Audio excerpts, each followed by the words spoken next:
What's up, guys? It's Mr. 5K Nate Bradley, and you're watching the Saturday Night's Main Event podcast.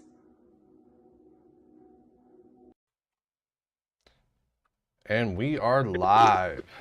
Hey guys, welcome to a very special edition of the Saturday Night's Main Event. I am your host tonight, Dan the Man, along with my very good buddy Slim Tim.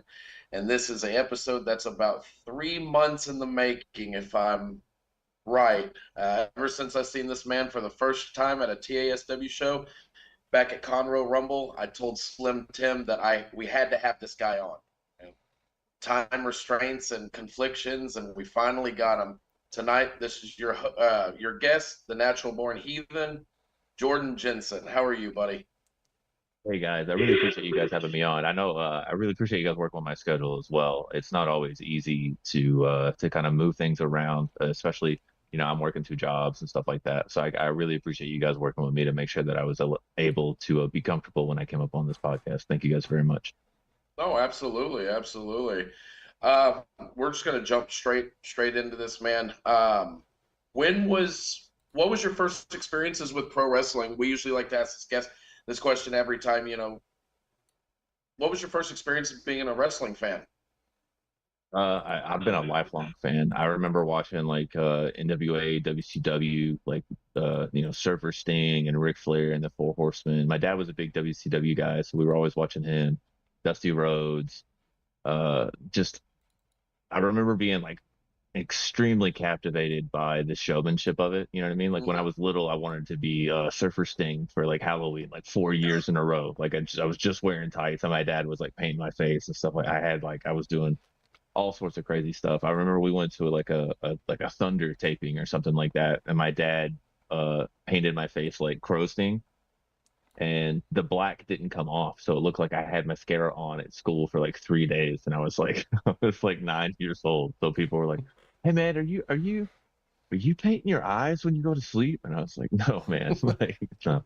The first experiences were definitely really fun. I remember seeing like guys like Paul White, like the Giant, like when he was WCW. I remember like the sea of people like running to him to like try to get his autograph, and no one came above his waist. You know what I mean? I just remember like his gargantuan stature and how he literally looked larger than life. Like I'd never seen someone that big ever in my life.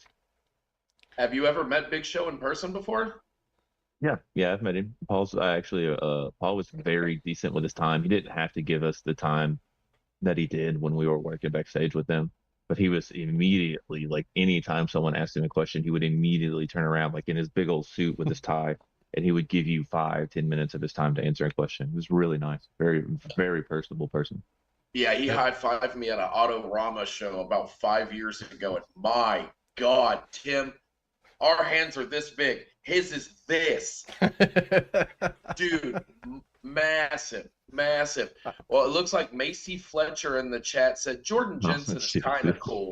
Oh, do you know who that is? Yeah. I've watched Macy grow up. I've been in the business a long time now, and Macy and her friend Phoebe used to always come to all of our shows, like all of them. And I've literally seen her since she was like 9 years old. She's actually about to get married now. So like she's engaged to a guy named Grayson. They're an awesome couple.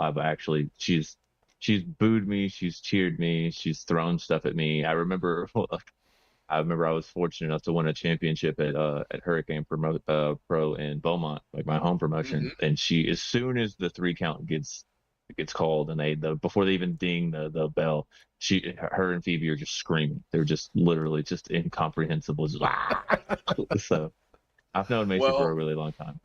On behalf of Saturday Night's Main Event, Macy, congratulations on your engagement. That's awesome. Yes, congratulations.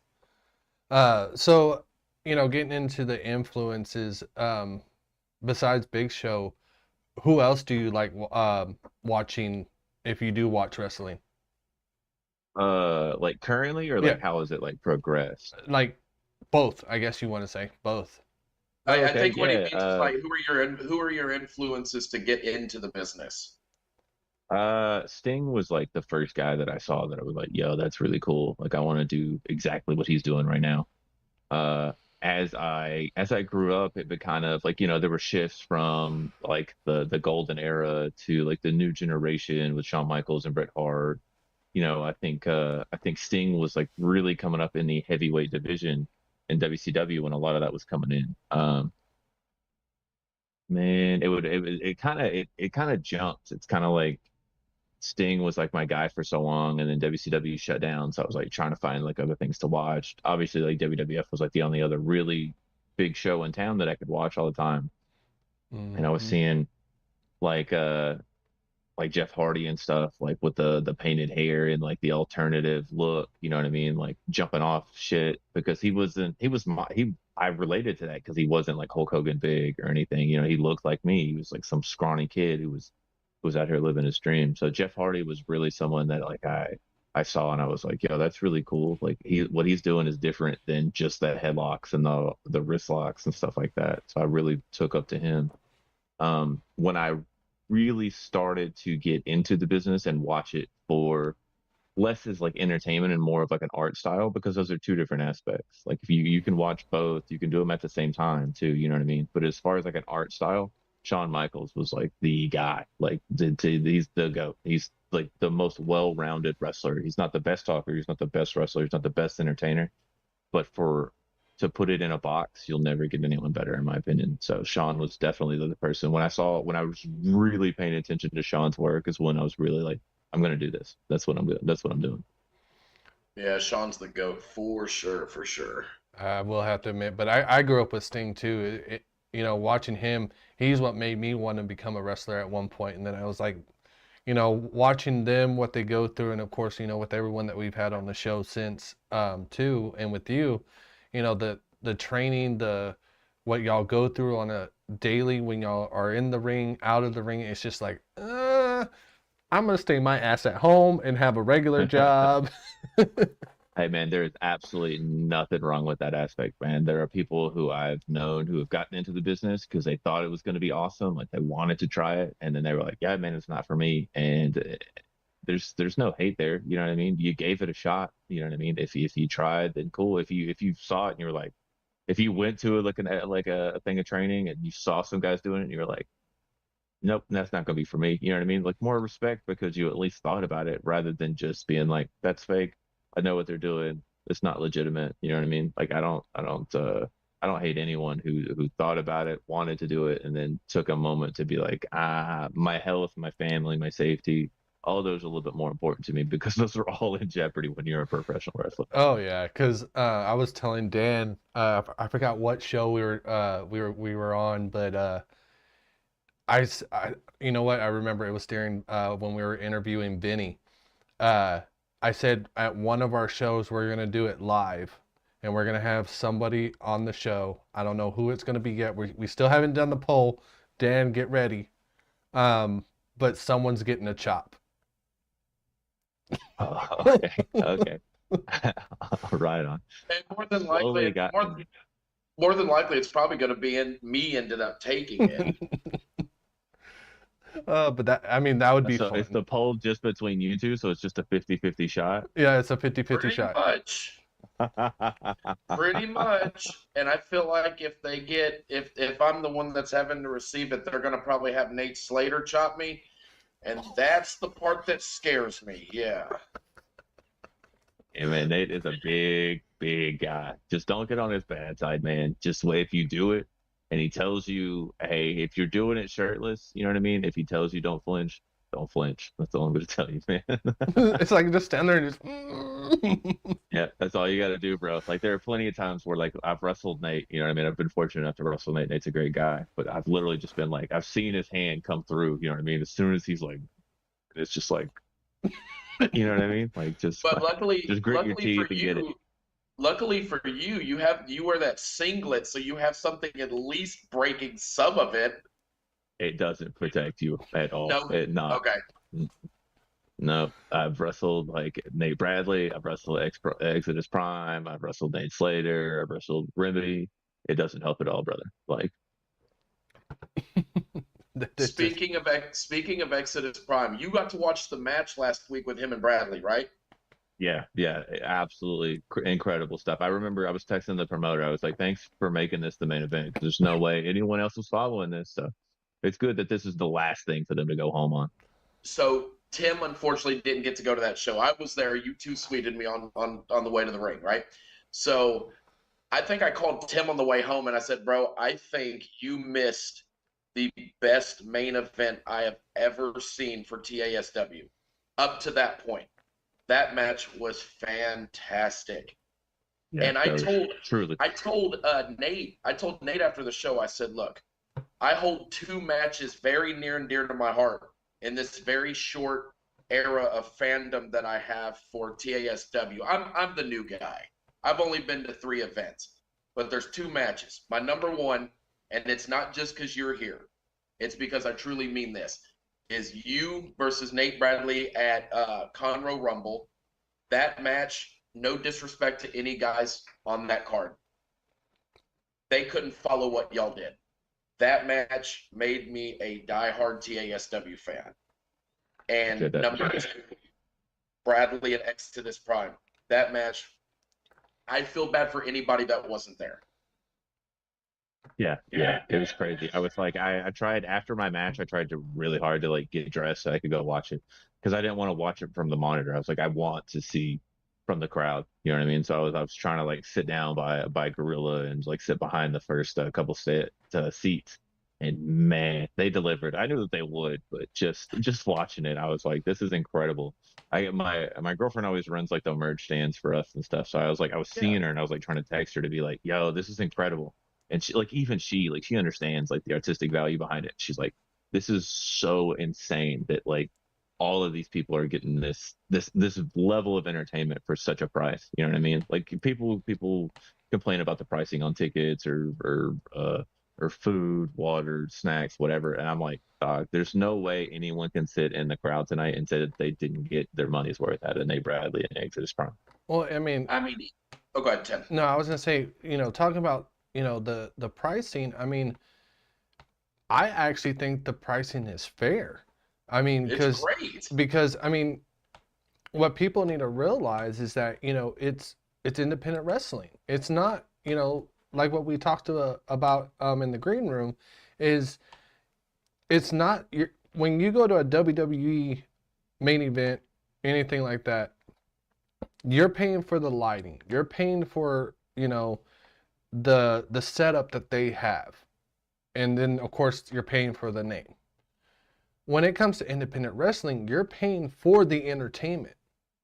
And so, you want to complain about how the price of a beer is. I mean, when I went to the VFW, I mean, come on. The beer that I was drinking was like $3. You couldn't beat that. And for the price of, ringside tickets, yeah. Anyone that's listening, go on Texas All-Star Wrestling's website. Purchase a VIP up row front seats. Depending on what show it is, yeah, you might spend $27, but where are you going to spend front row tickets for $27? Try to go get front row tickets to a WWE match. Any WWE show is going to be $100 minimum for a front row. You know what I mean? Exactly. And like I'm not here to knock that at all. Like if you know what I mean. If I'm paying $100 and the main event is like John Cena and Seth Rollins, or you know what I mean, or like maybe it's Trick Williams and CM Punk now. You know what I mean? Like you're definitely going to get your money's worth out of that money, out of that front row seat. You know what I mean? I don't want to say that you won't. You know what I mean? But when people will always have something negative to say in some aspect, you know what I mean? Whether the wrestling's not as good or it's too much for the ticket or it's too much for the food or whatever.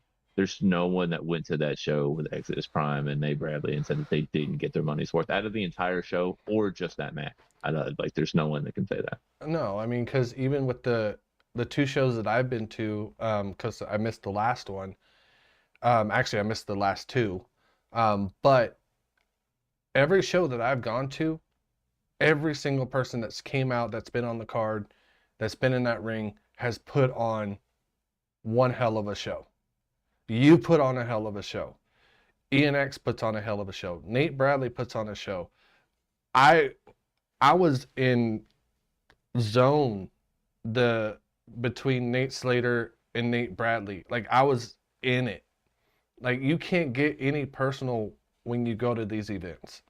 And so every show that y'all put on, I will honestly say, and I'm a big WWE fan, y'all put on a hell of a show, better than I think than WWE. And I'm not knocking WWE. I'm just saying y'all put on, because y'all's heart is in it, and y'all do it for the fans. And I love that. It's really fun because the locker room at Texas All Star is one of the best that I've been in. Like so many guys, the guys who put those locker rooms together really facilitate guys with zero drama in the aspects of it. It's like whenever they have someone who comes in, like you can have someone who is the best at whatever their aspect is. You know what I mean? If you have a guy who can cut the best promo, but he comes in and he's just super toxic in the back. He's not well liked. He's on edge all the time. He'll cut people off or yell at them. You know what I mean? TASW is very quick to be like, hey man, you're good at what you do, but we don't need that in our locker room. And they'll just cut you loose, man. Like they'll just be like, hey, we're just gonna like respectfully, like, you know what I mean, part ways with you. And like the first time that I was ever in one of the locker rooms, I was like, man, these guys are here for the show, not for themselves. Now, like when their match is there, like it's their time. It's their 10, 12, 15 minutes to get, to get what they wanted. But no one in those locker rooms is above the show. And it's really telling, like to hear all the guys in the back just having fun, to be like, hey man, I've had guys be like, "Hey, I'm lost in a spot. Can you help me? Like, we don't know what we're supposed to do from here." And it's really cool to like collaborate with people in matches that aren't your own. You know what I mean? Like, Mm-hmm. "Hey, man, this is what I would do," and they're like, "Cool, let me take that and make it my own." It's really fun, man. I love that locker room so much. Yeah, and I really respect y'all too, because it's like when I was there for the last one, I can never remember the name of it. Just the one I was at just recently with you and Galactica. Yes, I sir. got to go in a little early, and it's like a family atmosphere, man. It's like everybody's coming up to me, hugging me, hey, glad you're here, nice to see you again. It's so cool. I love that, man. That it's just so inviting to be there. Well, they understand. All Star is like the longest running Texas promotion. They've been around for like 30 years or something like that, Yeah. 35, something like that now. So they understand that like without fans, we don't have anything. You know what I mean? And respectfully, I think every show understands that. You know what I mean? Like the new Texas pros, the reality of wrestling's Booker T's. You know what I mean? They all understand that with no fans, there's no show. But I think All Star does an exemplary job of making people feel welcome in a space when they come to enjoy a show. Yeah. Yeah. Now, speaking of fans, I have to ask this dreaded question. It's a myth that needs to be debunked, and you're the only person that can answer this one. Okay. Why do people say you smell like lima beans? And I don't know, man. It's actually really recently that that's become a thing. I don't know. We were just at one of the shows, and I think I was wrestling Estrella Galactica. It must have been in April or something, and just some newbies, like some guys who hadn't been at the shows a lot. They were just like, some dude was like, "Hey man, Jordan Jensen smells like lima beans," and I was like, "What?" And I was kind of taken aback because it's just a left curveball. You know what I mean? Like most people, like, oh, you look weird, your hair's wet, you look like a hippie, take a bath, whatever. You know what I mean? But for someone to be like, you smell like lima beans, you know what I mean? Like it was definitely a curveball for me. So I kind of leaned into it a little bit. So it's kind of it's stuck. It's a little bit like Velcro right now. I got to figure out how to get rid of it. So apparently Macy says she's never noticed you smell like lima beans. Thank you, Macy. Appreciate you. And notice this man has a luscious head of hair. It's not greasy. Y'all need to stop telling him he needs to stop using the cheap shit Yeah, when he's I wrestling. don't. I'm not really sure what that was about. People just started saying that my hair looked greasy or whatever. It's wet, but it's not greasy. Like I remember some kid said I looked like I bathed in Crisco or something like that at the last show. Yeah, it's fun. It's cool, man. Talking about shows and, when the crowd gets into it, going back a little bit to the Conroe one that we went to, the Conroe Rumble. What was your thoughts about the kids? And we were ringside. That was when me and Dan's first show ever.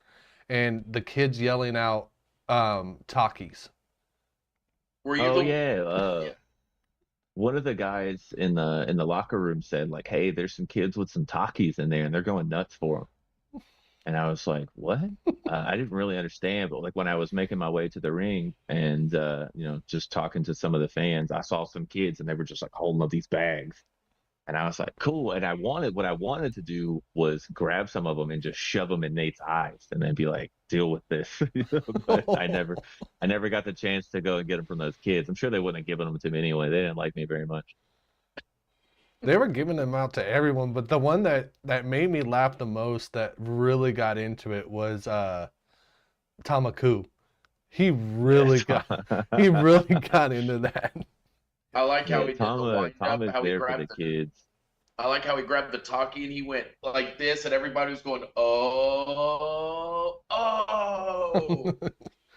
Yeah. Yeah, Tom is totally there for the kids, man. He's great for with the youngsters. They love the mask and the entrance and the rope shakes and his tattoos, you know what I mean? And hmm then when you meet him outside, you know what I mean? Like when he's signing autographs or whatever, he's like such a gentle giant, you know what I mean? He's so personable and easy to come and talk to about literally anything.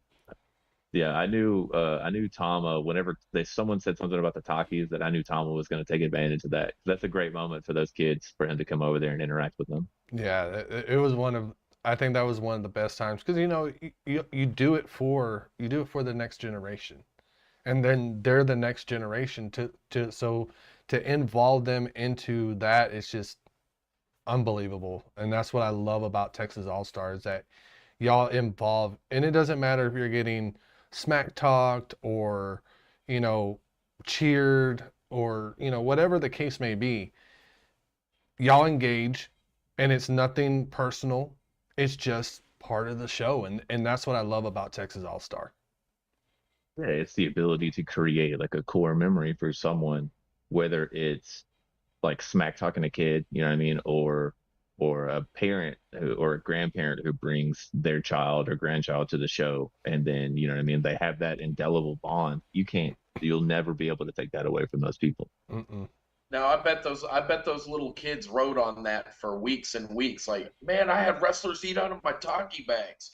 They were so happy. You know they were. Oh, they went to the Yeah, school and was like, They dude, went to school and I told all their had. friends.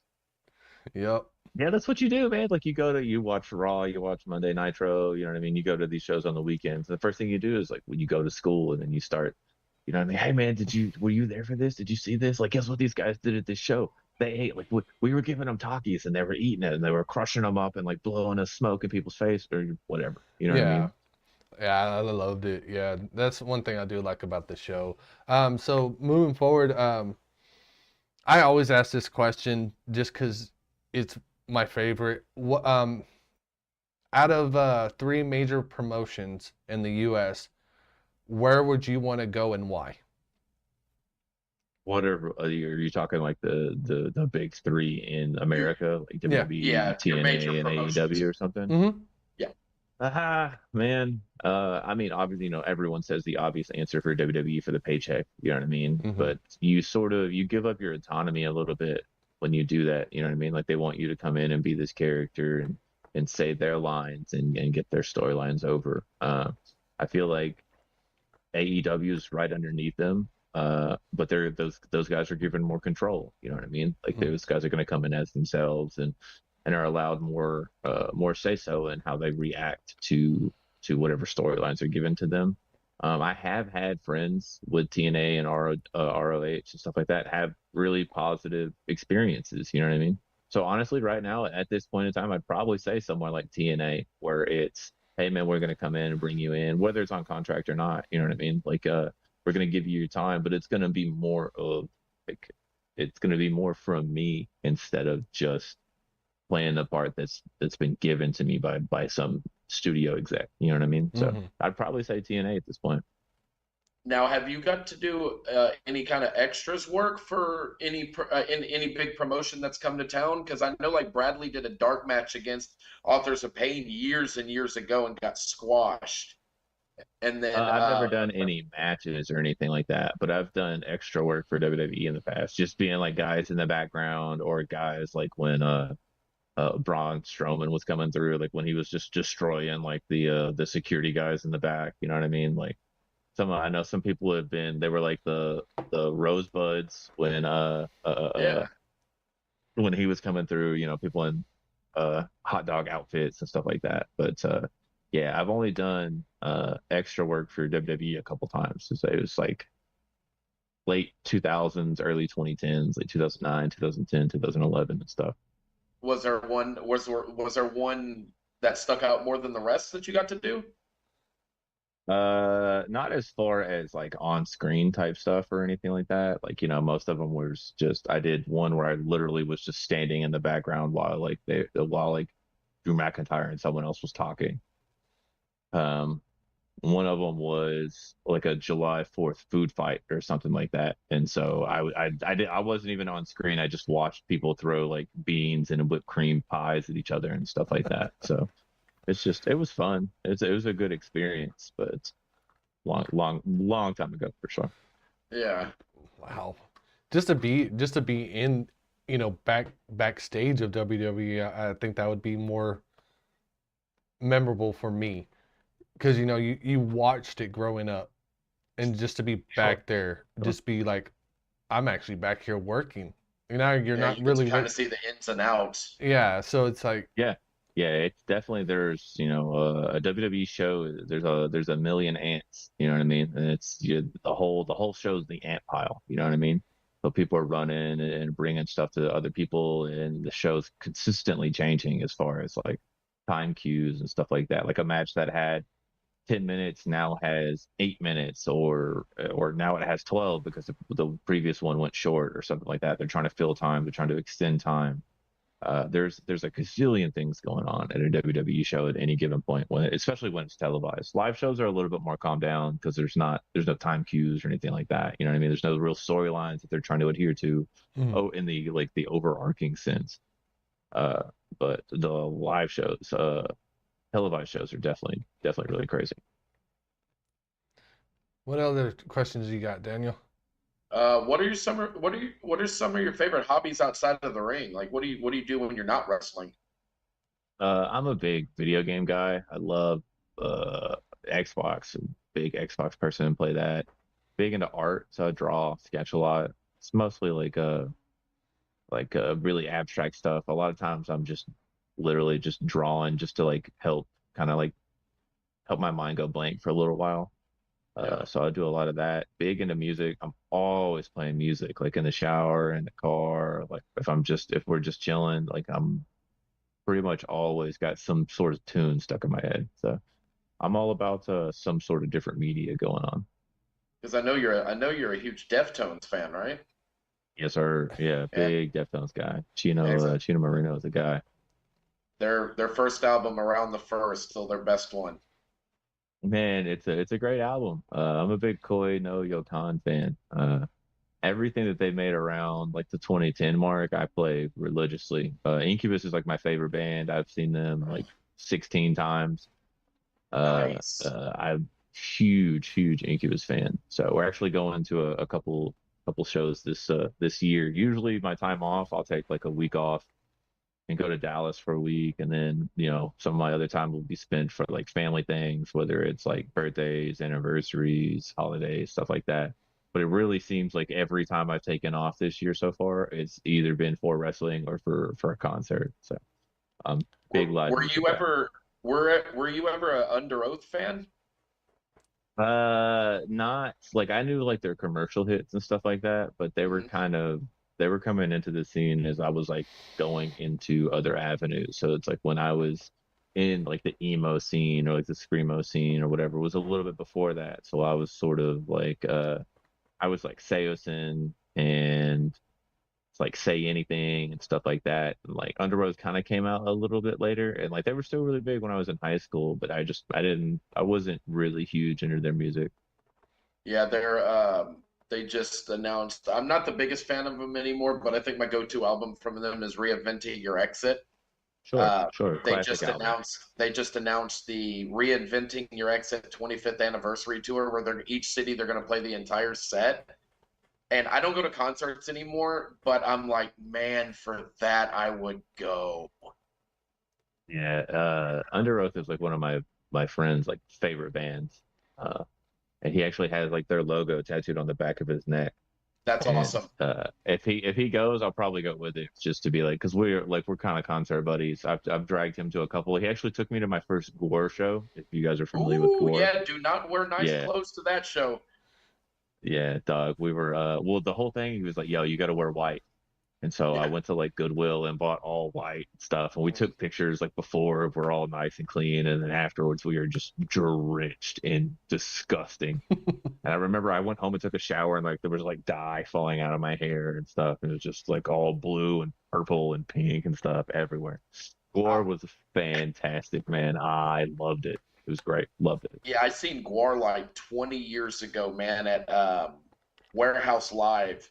And I That's think where they we had a were. guy dressed up as Bill Clinton and they slit his throat. They had a dude Stop. dressed in a fucking outfit. He was a huge cock and it ejaculated all over the crowd.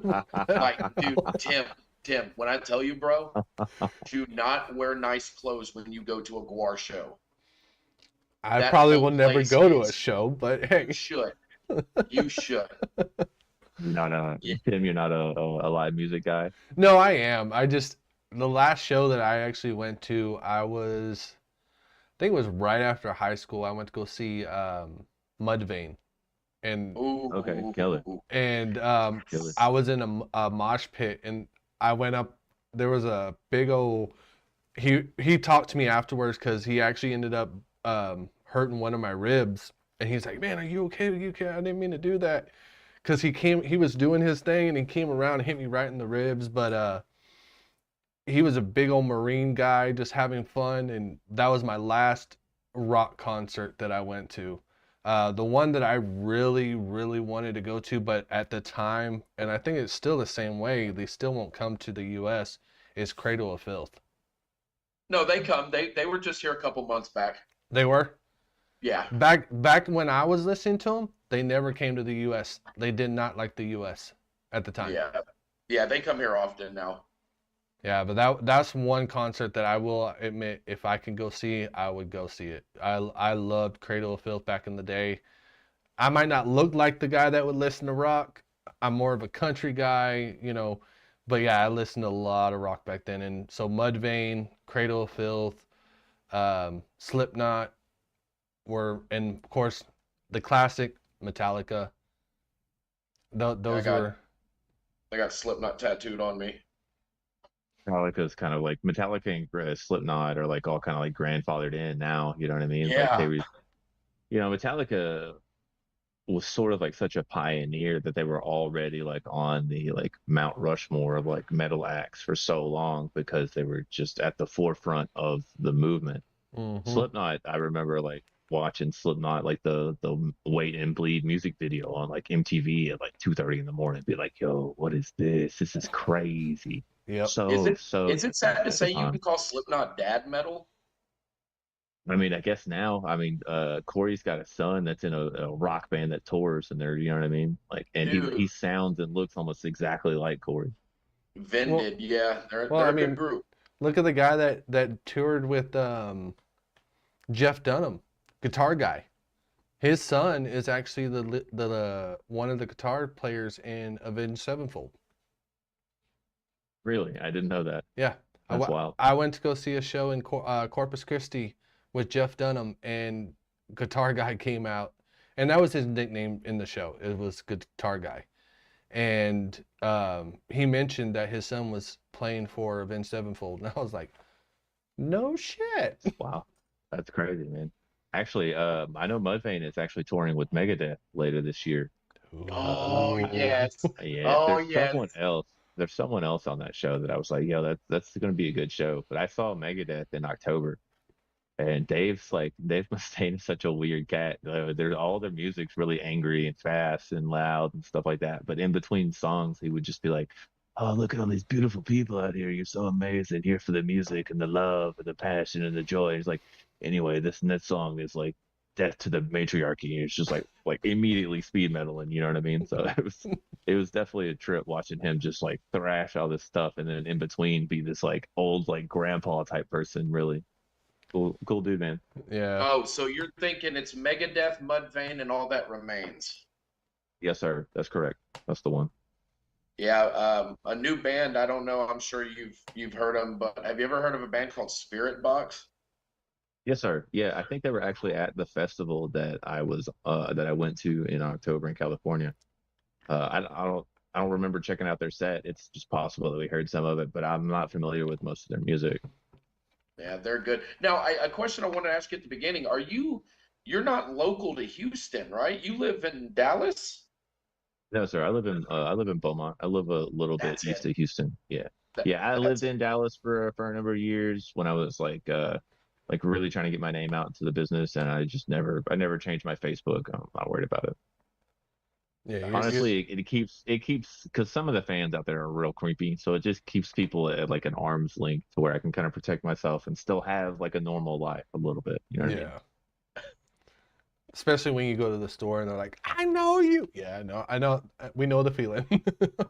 Man, I went to Domino's last year. Like I was just picking up a pizza and some dude rolled down the window and he was like, "Jordan Jensen, great match last night, man. Thanks." And I was like, "Ah, cool. Thanks, buddy.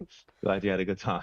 So you're basically telling us you like the fame like that, but not you just want to keep it at arm's reach.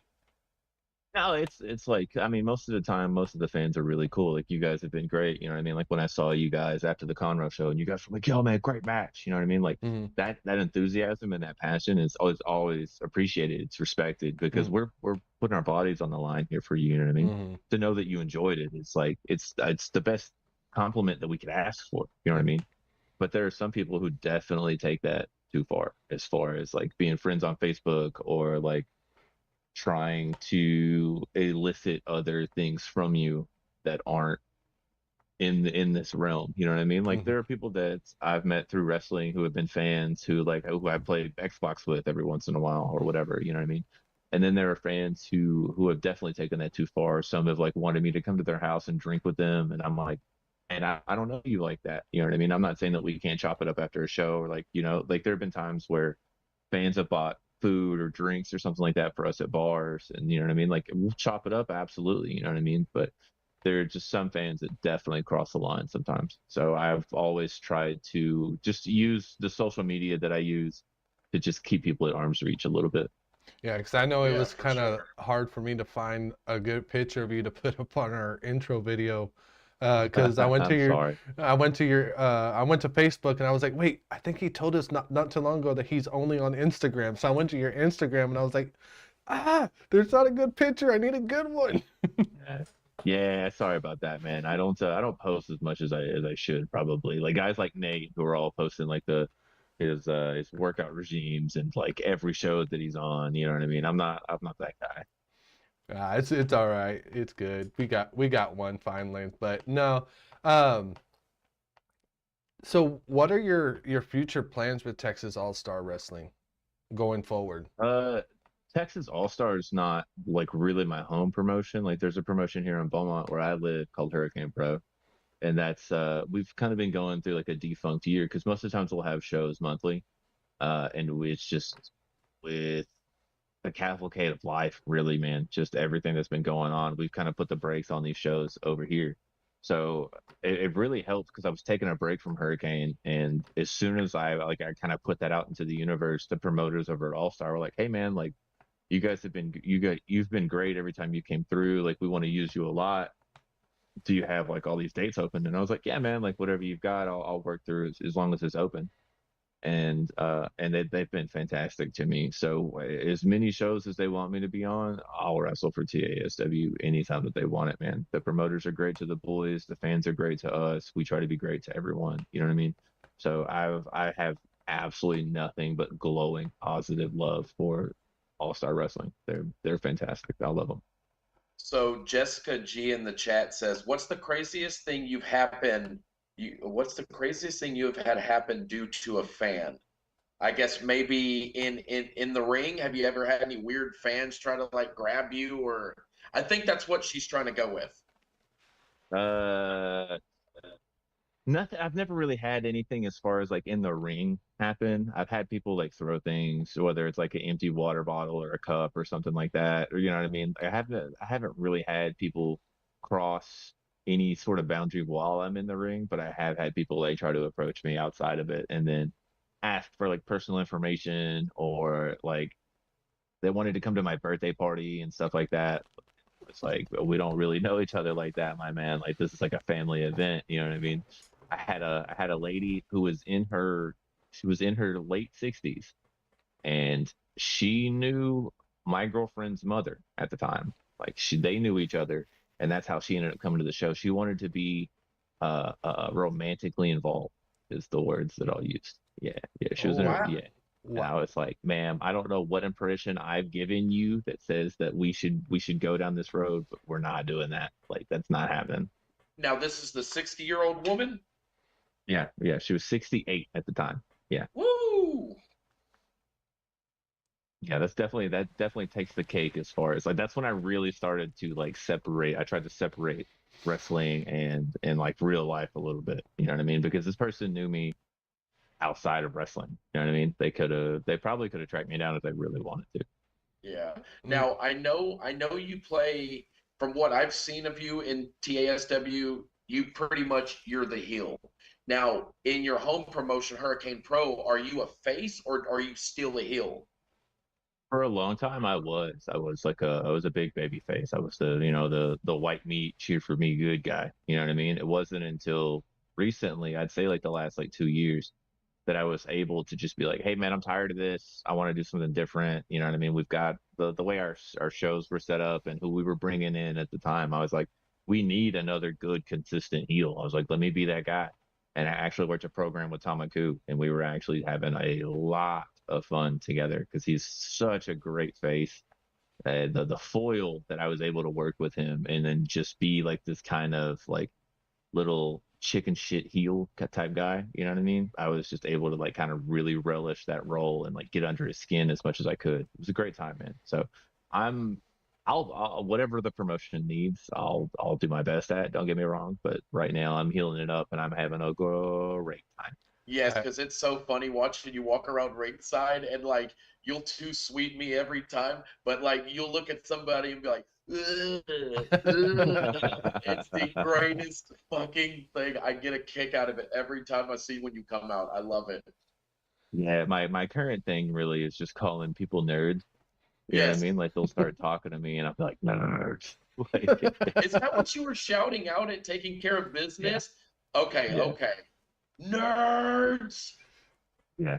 Yeah, I was doing it to make myself laugh really, and then it started to get reactions from some of the other fans. So then I kind of leaned into it a little bit. no, I mean, going back to you playing a heel really well. I mean, you really do. I mean, because you get the Thank you. fans that boo you. They're talking their shit to you. Another one that really plays his heel part really well, right there with you, is Ian X. I'm gonna have to admit that Ian's really good. he plays that part Ian's really really great, man. well.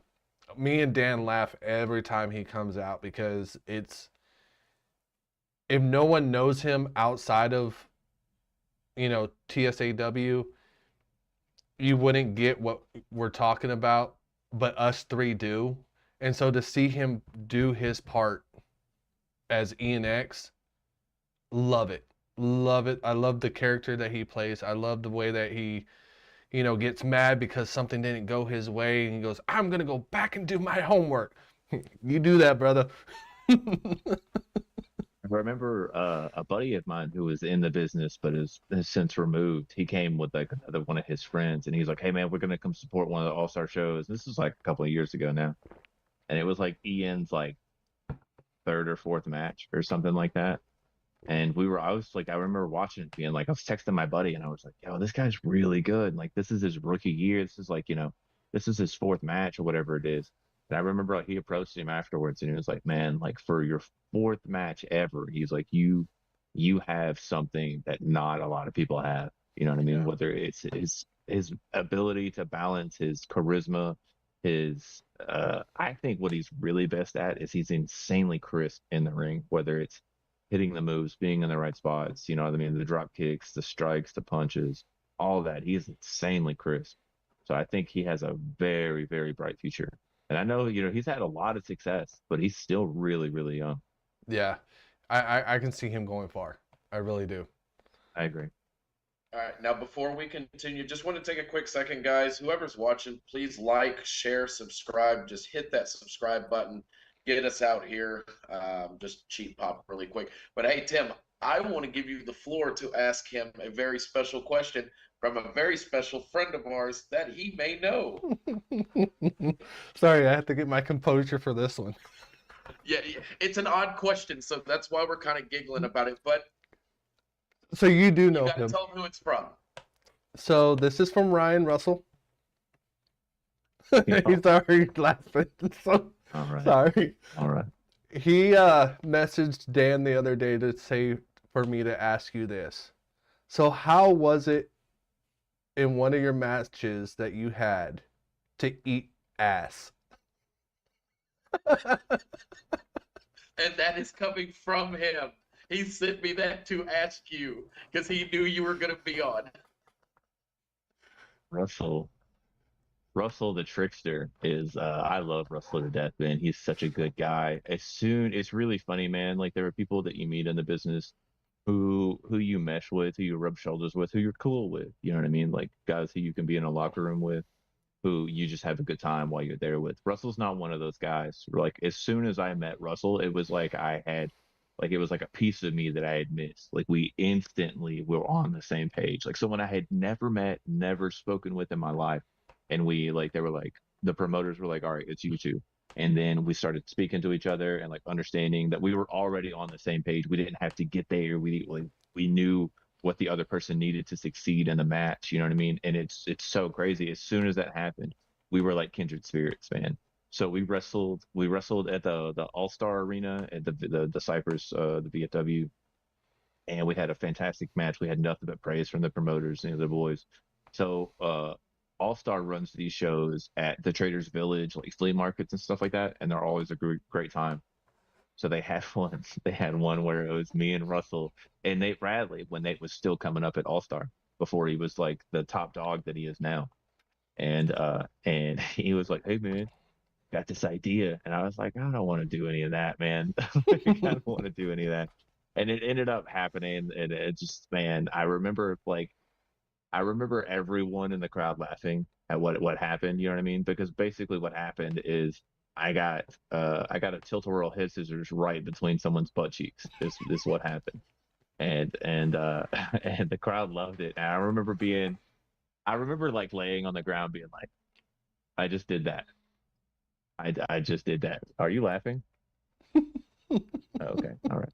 My girlfriend's over here. I thought she was laughing because she was at the show and she thought me eating ass in that match was hilarious. Russell's such a trickster, man. I love you, Russ. Yeah, he's a good guy. He's so nice.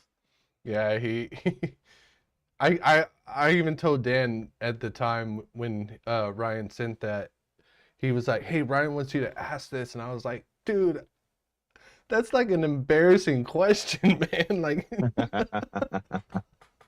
but no, I mean, Oh man, we're all it's here such to a good have a time, good man. laugh, and so, um, Oh yeah, it was definitely worth it. I protested and I kind of didn't want to do it, but I was like, whatever, man. Like it's a flea market show. We're gonna have fun. And then I did it, and everyone loved it. You know what I mean? So I was like, I was just belly aching for no reason, really. It's fun. Yeah, because I know y'all have a Traders Village show coming up, like not this weekend, because this upcoming weekend is the beat down. VFW show, and then y'all got another one at Traders Village after that. Yes, sir. Yeah, it's on the 19th. I'm actually gonna try to Excellent. make the trailer village one. Sorry. You're gonna go to that one? Hopefully y'all have one in. I'm sure y'all have one in June. That'll be the next one I'll be able to go to around my birthday. So I can tell you when it is really quickly. I don't know what the name of the show is or who's going to be on it, but I have a calendar. Yeah, Yes, because I the have only the one 19th that's for Traders Village, and then I have the 24th for May for the Comic Palooza show. That'd And then be I a have cool one one for to the go fifth. to. Yeah, I'm really looking forward to the Comic Palooza show. I've done a couple of those. Those are so much fun. So much Yeah.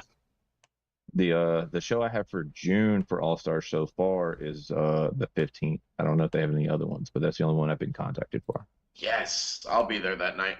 Because my wife is not a. She has no disrespect for people or disrespect for people that wrestle. She just doesn't understand it like I. It's And not for everyone. There's no hate. it's not. But the crazy thing is, so my wife went with us to Conroe Rumble, so she started getting that little itch. She didn't get to go to taking care of business with me, and she's like, "Honey, I just miss you. I wish I was there rooting them on with you." And I said, "Well, look, the next one we'll go. We'll go to a next one." And she was like, "Well, if they have one in June, let's go. I want to take you for Father's Day." And I said, "Yes, because it's Father's Day and my birthday, so we'll be there front row at that show." Oh yeah. Love it, man. There's no hate when someone doesn't.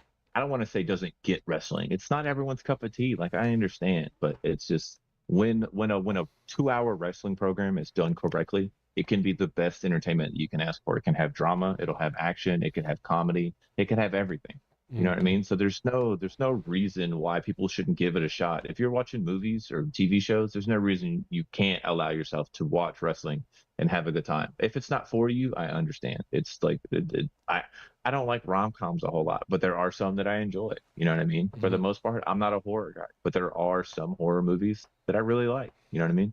It's the same thing, man. Like I can show people wrestling and they'll dog it. They're like this is trash. This is garbage. And then I show them like Shawn Michaels promo where he's making fun of Hulk Hogan and he acts really old on like Larry King. And they love Yeah. that. They're like, that's amazing. What is that? I'm like, that's wrestling. Like that's just Mhm. a piece of wrestling. Imagine if you took that and then gave it an hour of your time to watch something that involved itself with that aspect. Now, have you? I know you said that you were a gamer, so this question, really quick, before we start wrapping Sure. things up, is going to kind of coincide with this. Have you watched Fallout yet? I have not the TV show. No, no. We've been really busy in a move. We were moving from one apartment to another, and my girlfriend's in school, so she's doubled down on trying to study and move. So while she's studying, I'm trying to just either wash clothes or help go grab food or whatever. So we've been really busy in that aspect. I haven't been able to, but it's on my list. I want to watch that. We just saw, we're big movie guys, so we try to go to the movies a lot or like try to sit down and watch something together whenever we can. So we just saw Dune 2 in theaters and I love that. I thought that was fantastic. But Fallout is definitely up there. I wanna check that series out. I've heard nothing but great things. Did not disappoint. Oh man, it is great. Now you're gonna make me want to Love go it. watch it now. Tim, you need to go watch it, bro. Aren't they coming out Man, with I a was movie? kinda No, are No. they coming out with a movie? no, it got greenlit for season 2. Okay. Oh, okay. Okay. I was such a fan of Fallout 3. I played that for so long that I was like, how are they gonna do a TV show about it? You know what I mean? How are they gonna do it justice? I said the same thing with The Witcher though. Like I liked the Witcher 3 a lot. And then when they were saying they were gonna do a show about it, I was like, how's that like how are they gonna tie all that in? You know what I mean? And Hmm. the first two seasons of The Witcher are really good. I'm big fans of those. Did you So see Chris Hemsworth is going to be Geralt now? Yeah, I saw that they were gonna do season 4 and season 5, but apparently they're supposed to wrap it up with him. I don't think that I'll be checking into that as much. I thought Henry Yeah. Cavill was really doing a good job, but after seeing season 3, I'm just not sure what they're gonna do or like where they're gonna head with it. So I more than likely won't be checking it out. My girlfriend says she's probably gonna watch it, so I'm sure I'll osmosis some of the show. You know what I mean? hmm Yeah. so before we wrap it up, one more question. Who is your dream opponent that you want to go against? Ooh, ooh, is that like currently that I'm able to wrestle like right now, or is that like across Anything the board? across the board. Yeah, like Ooh, anybody that's currently wrestling right now, man. you had the Okay, so it's opportunity to just step in the ring. Who would you current wrestle? wrestlers, current wrestlers, current wrestlers. Man, that's a big question. I'd probably say someone like a Malachi Black.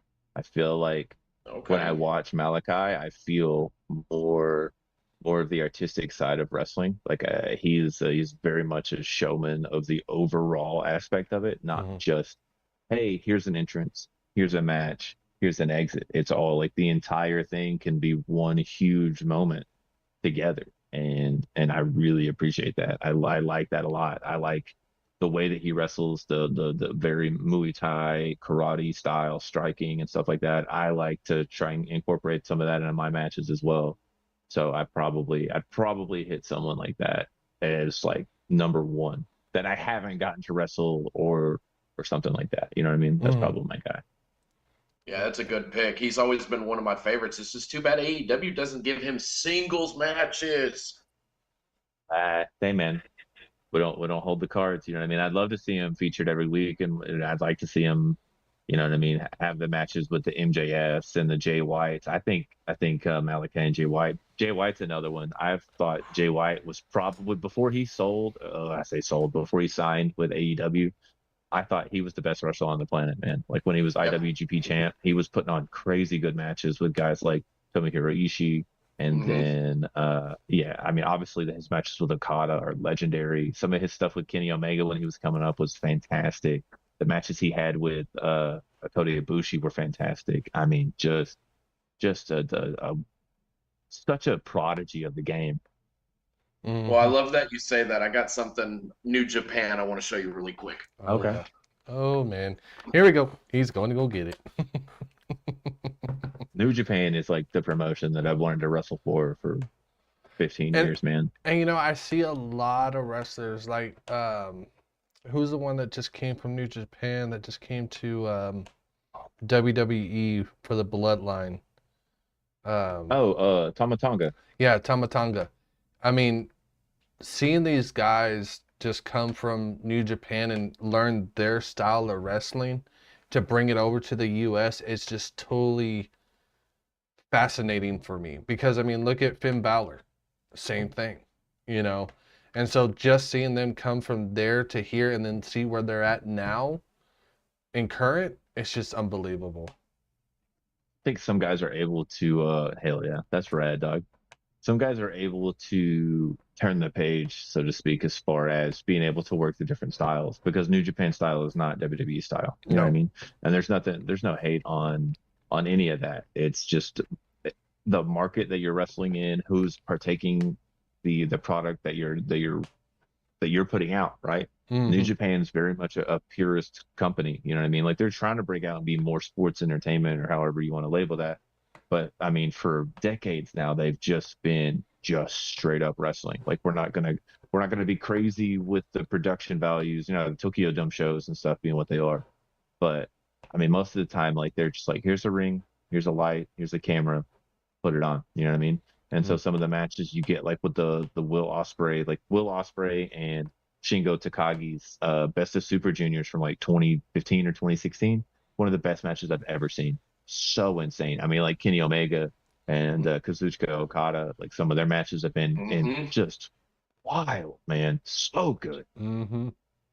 Yeah, big Bullet Club guy, man. I think the inference as far as like the first generation of the Bullet Club when it was Finn Balor and Tama Tonga and Carl Anderson and the Young Bucks, I thought they were doing some really cool stuff because it was sort of Yeah. like the NWO, you know what I mean? It was Hmm. new, Yeah. fresh. It was captivating, you know what I mean? People wanted to be a part of that because it seemed like those guys were having a great time. Yeah, Hmm. Absolutely. absolutely. Well, all right, guys. Well, this is the part of the show we're going to give you the floor so you can let our audience know where they can find you. Your next appearance is coming up. So the floor is yours, my man. Excellent. Hey man, I really wanted to say one last time, thank you guys very much for having me on this podcast. This was I was a little anxious about this, I'm not gonna lie. I wasn't really sure how this is gonna go, but this has been a great time. I'd love to come back. I am at the next TASW show next Saturday, and I think that's at the Cypress VFW Arena. I'm really looking forward to having another go at that. I actually still owed a shot at the TASW Heavyweight Championship, so I'm very much looking forward to seeing what's going to happen between 5K and Nate Bradley and Estrella Galactica to see who I'm Yep. going to face next. I am on that show. I'll have shows with them at Traders Village and the Comic Palooza shows in May as well, and then June I'm back with them. It's on the 15th. Those are the shows I have lined up as of right now. You can find me on Facebook at Jordan Jensen. You can find me on Instagram at JOJENSEN8. It's the same call screen I have here. I'm always open to people reaching out and touching base. You know what I mean? I'd love to talk to fans. Let's hit it up. All right, guys. Well, we want to thank our guest, Jordan Jensen. Man, it's been a great, great fun talk. Like I said, go to our YouTube channel, smash that like button, follow, hit that bell for notifications to catch every one of our live podcasts every Saturday night. And on that note, I am the host, Dan the Man, along with my dear buddy Slim Tim, Jordan Jensen, and we are out of there.